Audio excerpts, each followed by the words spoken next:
welcome to the Peak and First podcast. My name is Josh, and I get the absolute pleasure of serving as the online ministries director right here at Peak and First. Hello, Josh, and hello, everyone. My name is Sean, and I get the pleasure of serving as the pastor here at Peak and First. And welcome back. Thank you. And you, I think you either brought the cold with you, or you came back into a very cold climate from Florida. Yeah, it was a big shift from 79 degrees in Orlando to I think -4 in Peoria when I landed. Yep, Wow. That's a pretty big shift. Yep.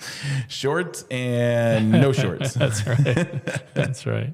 All right. And again, welcome to the Peak and First podcast. I'd like you to like, follow, and subscribe right below on the podcast. Share it with your friends, and let's get it out and about the Peak and First podcast. This is a great way to go through Scripture and how it applies, how Scripture and faith apply to everyday life. Every week we start with this week's personal best, and Sean, I'll let you go first. Yeah, well, you just mentioned it was in Florida last week and missed being with you guys, but it was a bittersweet time last week with my parents. I went down to work with my sister to move my mom and dad into assisted living, which is always kind of a difficult thing, but it was also a beautiful time in that I got to, spend some time with my mom and dad. For most of my life, I lived either with them or near them. And, have been thinking lately about how much I wish I would have taken advantage of those times a little bit more when I lived near them, of spending time with them. Because now, they're few and far between. I'm hundreds of miles away and don't have that opportunity. So it was a great time being with them. And even in the state that they're in right now, physically, mentally, and otherwise, just being with my mom and dad and being able to have some time together here with the amount of time, whatever time they have left, is a beautiful thing. And so that's been my highlight this week. And I just want to say to anyone who's listening out there, don't take advantage of the time that you have with people you love. I mean, make sure you cherish those times and live into them as best you can. Absolutely. This week's personal best for me was as my daughter continues to grow in her volleyball. Literally. Right? Yeah. Two of my worlds collided this past week. I do a ton with Bradley during the day for my day job and just supporting the sports teams and students and things like that. And we have the volleyball. Some of the volleyball team is going to live with us next year, and I reached out to one of them to see if they give my daughter lessons, and they are, and they agreed. And so her first lesson was this last Saturday. Nice. And I caught a picture, it's on my Facebook, of her standing on top of the Bradley logo while the young lady that's given her lessons is kneeled and giving her instructions. And it was surreal. Yeah. Because my daughter is very passionate about volleyball. In the past, she's only been doing it 9 months. And she just is in love with this sport and sucking it all in and taking it all in. Mm-hmm. And it was a very surreal moment for me when I came around the corner, because I left so that not to interfere with her concentration. Right. And when I come back around the corner, she was there, and I was like, oh, yeah, what a great picture. That is. So did you just say the entire volleyball team's going to be living with you? Some of not the right. entire. Wow. Yeah, we like to support the athletes, and we have this new housing going on that's it's our signature series, and it's granite countertops and all the things, so that athletes are definitely taking advantage. So yeah, that's awesome. Yep. This is episode 62, called Faith in the Fire, Standing Firm When It Costs Everything. When faith is tested, will we trust God only when the outcome feels safe? Or will we stand firm no matter the cost? This week, we'll walk through Daniel 3:16 through 28, the powerful story. This is where I may lose my pronunciation real quick here. Shadrach, Meshach, and Abednego, right? That's good. And their courageous stand before King Nebuchadnezzar. Okay. Yeah. I had to practice those. Yeah. Well, they say as long as you say them with confidence, it really doesn't matter how it comes out.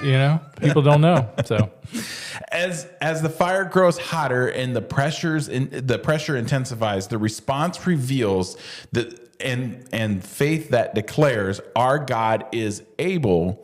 But even if He does not, we still trust Him. Yeah. So we're going to discover this week what it means to live the even if. And I loved that as I was researching this and just some of the Bible studies you go through, and the even if it doesn't go my way, am I still going to trust? Right. And how God meets us in the middle of life's problems and in life's fire, to be perfectly honest, and how our obedience can become a testimony that points others to Him. Yeah. There's a couple of things in this story that stand out to me. And in light of what's going on in our country right now, this is very, very relevant. And it's very timely, I think, this passage. The thing that strikes me first when I think about Shadrach, Meshach, and Abednego, and Daniel, because this comes out of the book of Daniel, is that they essentially resisted the powers that be. They stood their ground boldly, and they trusted in their God, and they said, "We're not going to be moved. Our faith is our faith, and if you're going to tell us to do something that goes against the grain of who we are and what we believe, sorry, we're going to do what we know to be right. And if God comes through for us, then that's great. If He doesn't, we're going to trust that there's something else going on." That's that, as that kind of living in as if, or however we want to talk about that. What's going to happen if God doesn't show up the way we think God's going to show up? The truth is, God always shows up. It just might look different than the way we think it does, So I would say the first thing that I would want to point out in this story is the boldness of the young men to stand up for what is right and to speak truth and to protest, if you will, to speak out on behalf of what's right and true. People are on both sides of the aisle when it comes to this issue of what's happening in Minneapolis right now, and whether or not ICE is right or whether or not the protesters are right. All I know is that the people who are protesting are standing up for what they believe to be right and true, and they have a right to do that. And God will prevail in this in whatever way God wants to prevail in it. But it just reminds me of the importance of speaking out and standing up for what is right. And, the story shows us that they can do everything they want to do to these guys, throw them in a fiery furnace that's turned up 3 times as hot as it normally would be, and God still comes through for them. Absolutely. And it begs the question, and kind of goes with what you were just talking about. Have you ever feared a moment when you feel you're doing the right thing, but it might cost you friendships, it may cost you job, and it may cost you your comfort? Wow.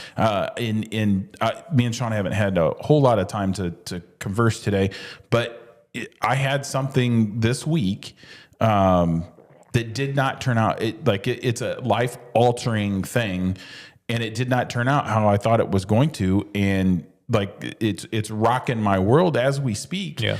And it's rocking my family's world as we speak. And are you going to stand firm with your faith and know that it is God's plan? He may put you through the fire, and are you still going to be faithful on the other side? Yeah. And it's not God putting you through the fire. And in this story, when King Nebuchadnezzar is looking into the fire, he sees 4 people. That's right. Right? Yeah. He doesn't see the 3. He sees one that looks like the image of God. Yeah. Yeah. So God is not putting you through it. He's walking with you through it. Absolutely. And protecting you at all times. Yeah. And for those who don't know this story, King Nebuchadnezzar builds a massive golden statue and commands everyone to bow or face death in the furnace. And Shadrach, Meshach, and Abednego, they resist, and it it's faith over fear is the way it's referred to, and it's obedience versus survival. Yeah, that's right. I from a personal story, when before I became a full-time pastor, before I even moved into considering what it would look like for me to be a full-time pastor, I taught high school, and I was at a school. My last 3 years, I was at two different schools, but the school I was at prior to really receiving the call to ministry had a situation with an administrator where I had to stand up for what I believed in and what I felt was right as it related to how I was teaching and how I was being a person of faith within the classroom with my students. And this administrator didn't appreciate those kind of things. And there was some back and forth. And I eventually ended up losing my job because I had to stand up for what I believed was right and true. And that's a hard thing to do, man. When you especially if it's your career, if it's something you think this is what I was created to do, what I was meant to do. But here I am now, 25 years later, looking back going, if that hadn't happened, would I have gotten to the place where I did feel like God was calling me into ministry full time and be here as a pastor today? You know, God uses every circumstance and every situation. It may feel horrible in the moment, and it may feel overwhelming. It feels like you're in a fire. It feels like you are surrounded by flames and you don't know what's going to happen, but God is there with you, and just wait and trust to see what God does. Absolutely. And it's their Shadrach, Meshach, and Abednego's, their faith statement is our God is able to deliver us. Yeah. But even if he does not, we will not serve your gods or a person, or we will not serve anything else as God, but the God that we believe will bring us through it. And in a lot of I've got a very old friend who I don't connect with often at all, probably been 10 years, who's going through some surgery things at the moment. They're fundraising and stuff like that. We don't base our faith his wife is talking a lot about faith through these messages that we're getting. And faith is not based on outcomes. Faith is based on God is going to do what is in God's plan. Right. And that is one thing she said in her messages is we're trusting God on this, right? Right. And no matter what the outcome is. Right. And that's a huge faith statement. Yeah. Yeah. And again, I think I would just reiterate, as I said before, I'm a big believer in the fact that God is always going to come through. It just may not look like what we think it's going to look like. You know, we have this idea in our minds, and if our faith is built solely on, if this turns out the way that I want it to turn out, then our faith is built on sand. It's going to fall apart. Building our house on a rock is trusting and believing that no matter what happens, no matter what it looks like, no matter even if it doesn't work out. There's a Christian song I keep thinking about right now too. You know what I'm talking about? It's a Christian song that says basically what we're talking about here. Even if God doesn't do what I think God is going to do, I'm going to trust him. I'm going to have faith. So yeah. Yeah. And it's the even if I pray that God will do this, it may not come out the way that I want it to. Right. And let's talk about this. Let's talk about the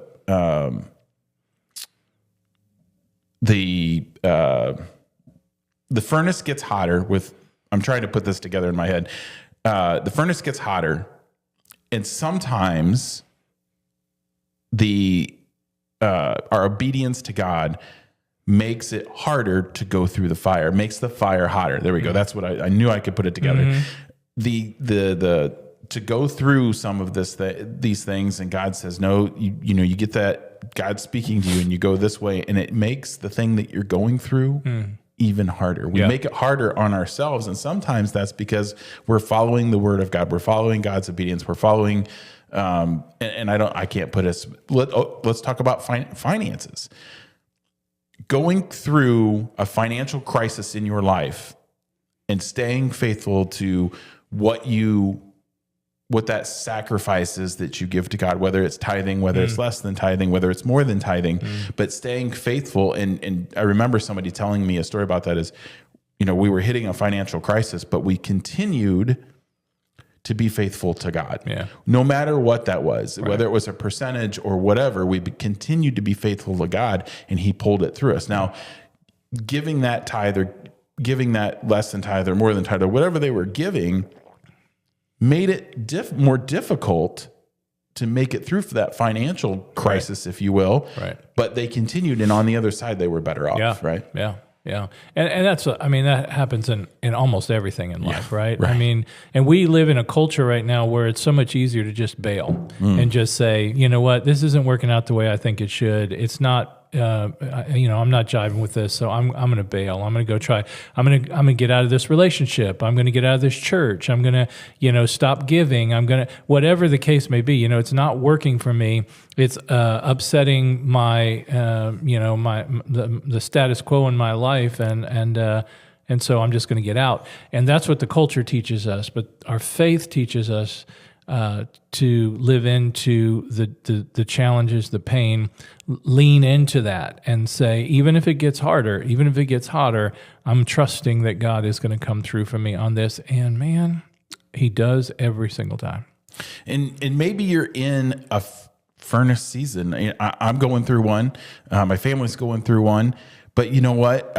We're not alone in this. Yeah. We're 100% not alone in this, and that's where. And it's tough, man. It is tough to look at the next day and go, we're going through this, and it will be okay. Right. And that is so tough. Yeah.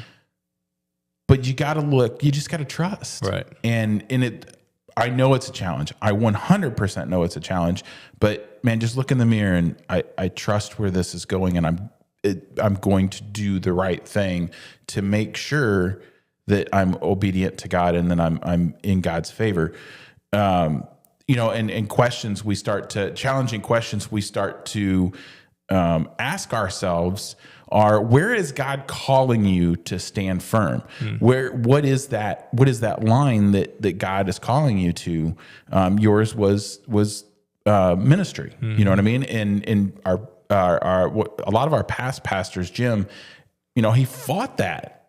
He fought that. So where is God calling you to stand firm and follow him? And are you willing to trust him even if the outcome isn't what you want? And these are all questions we have to ask ourselves. Right. Who might see God through you? And this is a very important one for those of us who, I still have a 13-year-old, you know what I mean? So we're raising kids, we're raising grandkids. Who might see God through you? Because when you walk through a hardship, you stay faithful. Right. And where can we live out the even if this week? Yeah. Yeah. There's some indication scripturally that Nebuchadnezzar became a God follower. I think you can trace it all back to this moment of him watching these young boys stay true to their faith, and him humbling himself and recognizing, building a golden statue after myself is probably not a really good idea. We don't know that for sure, but we can assume through the context that is potentially what's happening there. Yeah. Absolutely. Yeah. And that the last question I asked was, where can we live out our even if this week? So when you are facing situations this week, when those hard decisions come at you, when the tough moments come at you, live out your even if. Yeah. Because God is with you. For sure. And a great way to live out your even if, watch this, a great way to live into your even if is to be a part of Pekin First. And we've got some great things going on here. We do food banks, and we do things with kids. We do Rock Kids, and just all the things that go on here at Pekin First. And there's so many that I can't even tell you everything that goes on here, but it is a great way to get involved in the community and let people see God through you. Yeah. If you're looking to grow in your faith this year and you just don't know how to do that, maybe you aren't part of a faith community, this is a great place for you. It's a welcoming place, and you would be loved here and you would be supported here. And I believe that you would connect with God and grow in your faith here. So Absolutely. Check us out. Absolutely. And we got all the bicentennial things going on. If you haven't caught it yet, the Throwback Thursday is up, and it went up at 8 this morning. So catch that on our Facebook page and all the cool things going on. Check out the events at beaconfirst.org. All right. I think that is all we have for this week. Got anything, any words of wisdom? If you're going through the fire, hang in there. God is with you. Absolutely. All right. And remember, God put us here to do great things. So let's go do great things.